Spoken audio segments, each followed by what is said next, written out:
Well, to all my viewers, thank you so much for sticking around this channel. And if you know you need more of the business tips about the farming and the starting of small scale businesses, please kindly stick on this channel and kindly consider subscribing, because I'll be bringing to you different business ideas that you can start with small capital and at the comfort of your home.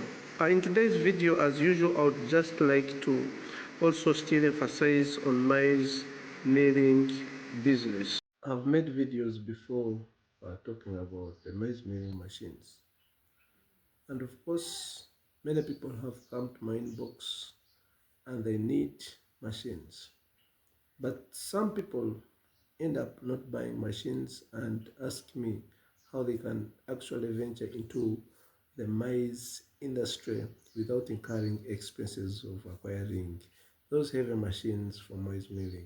Well, in this video, I'm going to explain to you how you can enter into the maize flour industry without purchasing the expensive machines. Of course, you need to understand always the business dynamics before you invest much money in any kind of business. So it's much better actually to start uh, selling maize flour, then later on when there is need, of course you can buy a machine and start packing this maize yourself. So what should someone do if you have little capital and you want to enter into this business? Of course, this will start as a store, and if you build your distribution channels by entering into schools, maybe you can actually start selling maize in large quantities and start making money. Of course, you can sign contracts with different schools and institutions to supply them with maize flour, because they are the biggest consumers of maize who buy in large quantities. Small homes buy packets of 5 kilograms and 10 kilograms of maize. Of course, we all consume maize as posho here. That's the common name we call it. So if you want to enter into this business, it is easy for you to start than buying those heavy machines. There are a lot of dynamics you need to understand before choosing which kind of machine fits your production process. Of course, different maize brands produces are produced by different machines. So you need to understand all that. Of course, understanding the market helps your business to prosper. So if you start by selling maize flour and later on enter into a processing and value addition, it will help you to enter the business with already existing market. You'll know the kind of people who are going to be your customers, and actually you'll be knowing how the business rewards. So if you're someone with little capital and you feel like you have like maybe 10 million Uganda shillings, I wouldn't say you just jump into buying the machine, because it may not be cost effective for you. It will be hard for you to get the enough capital that you can buy maize for processing.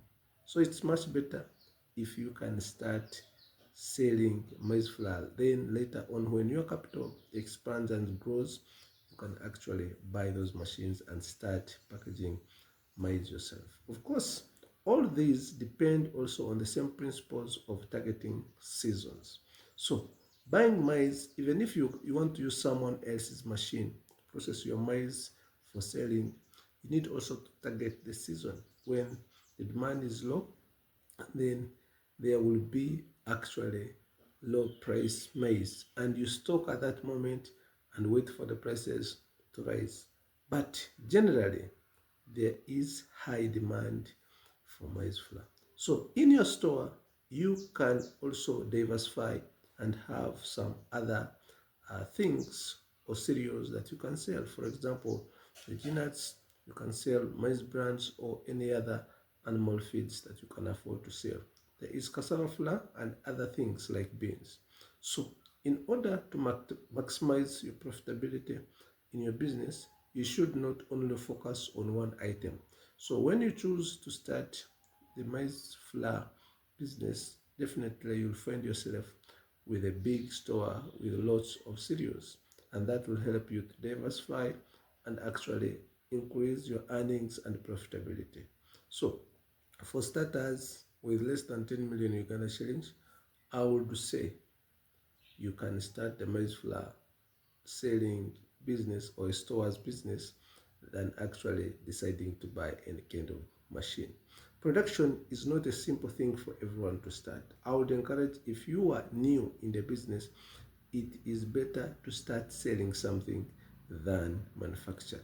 Even if it comes to other types of businesses that we normally discuss about here, it is easier for you to trade something than production, because production involves a lot of initial costs that are so hard to recover. For example, rent of the place, construction. Some people need to construct warehouses, and others need to buy lots of machine that involves in the production cost. And you find the profits are really almost the same as people who buy and sell things. So if you're a starter in any kind of business, I would say it's much better to actually use your little money in buying and selling any kind of stuff than production. Yes, however much we sell machines, but there are some kind of businesses where you should focus on buying and selling, or you can do a retail or wholesale, but production needs some relatively increased capital, and most people here cannot actually afford that. But I would say business is the way to go. And if you venture into maize flour business or cereals business or stores business, you will definitely make good sums of money, because these are things that are on demand on a daily basis.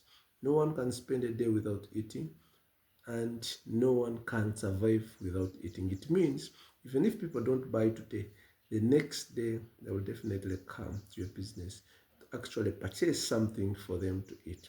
Buy maize, buy genus, buy maize flour, buy cassava flour, and stock them when the prices are low. Then you can wait for a few months, or 1 or 2, then you can sell them out.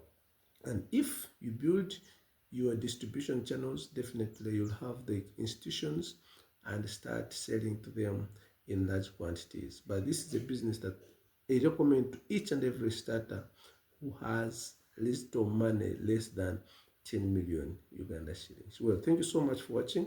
My name is Mike once again, and on this channel we discuss about how to start and run successful small scale businesses. If you're new here, kindly consider subscribing, and if you are my returning subscriber, thank you so much for watching. Have a nice time. Bye.